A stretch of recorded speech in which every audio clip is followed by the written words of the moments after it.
It's already been 1 month since the release of the Nintendo Switch 2, and I've invested a lot of hours into this console already. And to be honest, I think it's completely worth the price. But before you go dislike the video, it does have a number of issues that I think are still important to point out. So let's start with the boring stuff. Resolution and performance. Yay, numbers, my favorite. Although discussing this topic may be boring, it was personally my main focus for the Switch 2 before its release. The Switch 1 was held back by its outdated hardware, to the point where most of the games on the console ran like absolute garbage and had to be compressed to the point of unrecognizability just so they could run on the damn thing. So we were long overdue for an upgrade. And I think that the Nintendo Switch 2 enhances the graphical output significantly. With its enhanced processing power, the Switch 2 can now output up to 4K 60fps or 1440p 120fps when docked, and up to 1080p 120fps in handheld mode. The resolution changes alone are already a significant upgrade. And while there aren't any games that pushes the Switch 2 to its absolute limits, at least not yet, we already have confirmed titles that are able to output at a full 4K 60fps with HDR support. Speaking of the HDR, it's super weird how it works on the Switch 2. When playing in handheld mode, it looks great on the tablet screen, but when playing in docked, the HDR is designed with the intent of having HDIG tone mapping enabled, which is not supported on all displays with HDR compatibility. Thankfully, my TV has this feature,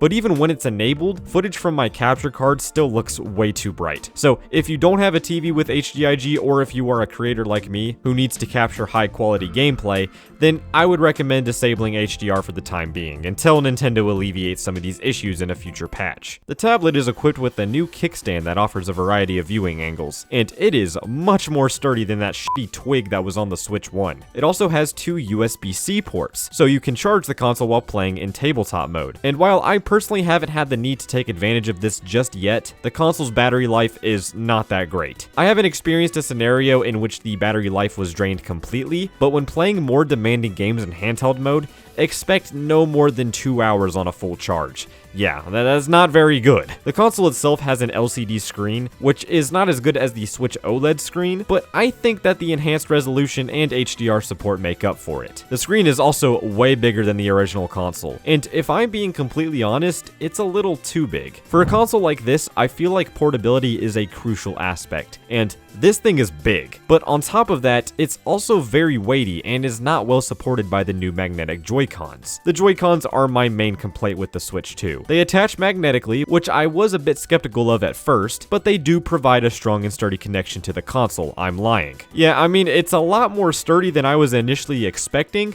but damn, it's still not great. I'm not sure if this is just a problem for me because I've seen many other reviewers praise the magnets on this thing and how strong they are, but they don't feel securely attached to the console, and I have to be pretty cautious when playing in handheld mode. As for the controllers themselves, they do fit much better in my hands than the Switch 1 Joy-Con. The sticks and buttons also have a nicer feel to them. Sadly, these are not Hall effect sticks, which might possibly have to do with the magnets inside of the console, but it still sucks because these Switch 2 Joy-Con are still apparently prone to drift, but at least Nintendo is offering free replacements if that happens. These new Joy-Con no longer have an IR camera, which is fine by me. It was a little pointless in the Switch 1 Joy-Con and was only used by like a handful of games, but both Joy-Cons now have mouse controls, which is a really cool feature if you ask me. Not many games support it as of now, but just testing it out on the menu, it feels great. And when Metroid Prime 4 drops, it will likely be my main playstyle. That new Pro controller though, yeah, this makes everything worth it. It's just so much better than the Switch 1 controller in every way. It has a fully matte finish, whereas the Switch 1 Pro controller had that grip material on the handles that got really sticky from sweat buildup. But I haven't had that issue here.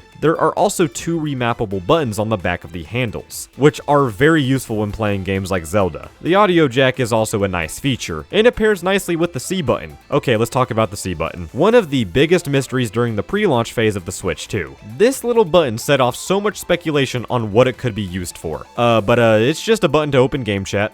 that's literally it. Okay, let's be real. Game chat is a really cool feature, even when taking into account the garbage screen sharing or the weird party size limitations. It still works really well. They hyped up the noise suppression on the Switch 2's mic, and they weren't lying. It's just so convenient to hop on a game chat. You don't worry about plugging in a headset or a mic, you just start a call and it works. And the screen sharing being low frame rate has always been such a non-issue for me. Like, I really don't care about the quality of my friend's gameplay, I really only care about what I see with my own gameplay. But then there's game share.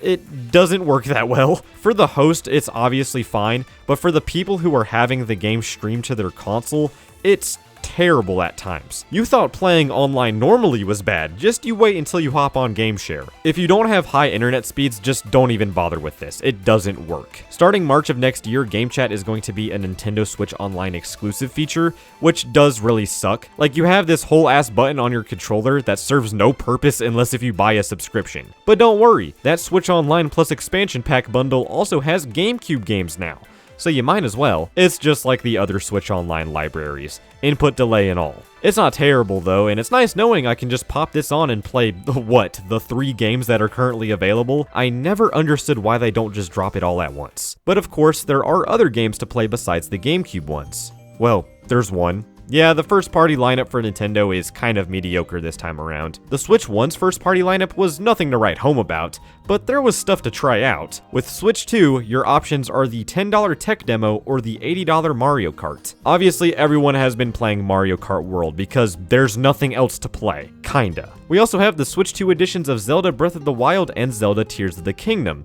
and I can never go back. These look absolutely stunning on Switch 2. So good to the point where I want to do full replays of these games. And guess what? You don't even have to buy the whole game again to experience the upgrades. They were kind enough to charge us $10 for a higher resolution and frame rate bump. God, I love Nintendo. All jokes aside, I guess their main reasoning for the $10 upgrade with these games is the Zelda Notes feature. But for other Switch 1 games that got resolution and frame rate bumps but with no new content, they're just handing them out for free, like Super Mario Odyssey for example. Wow. It's Super Mario Odyssey. Nah though, I love how they're giving us these free updates. Especially since I already own a lot of these games, I can just play them on Switch 2, and they feel brand new. It just sucks that we have to wait another 2 weeks for the second first-party Switch 2 release. The third-party games are pretty good though, it's just that none of them were new. Besides Deltarune, but that was released a day before. But despite all of the negative things I've said about the Switch 2, I still think it was worth the $450 I spent on it. And it's especially worth it if you bundle in Mario Kart for an extra $50. Yes, it's not a perfect console, and if you're not interested in Nintendo games, then I would definitely recommend other handhelds like the Steam Deck and ROG Ally instead. But if you're like me and just wanted a better Switch that could play Nintendo games at higher resolution and frame rates, then yeah, this is a great console. Is it really innovative? No, not really. It is just an upgraded Switch at the end of the day, but that's all I really wanted. The Switch 1 formula was perfect, and it showed. So just having a better version of that is all I need. But enough of my rambling. Let me know what you guys think about the Switch 2 in the comments down below, and do you think it's worth the price? But that's all from me. Thank you all so much for watching, and I'll see you all later. Goodbye.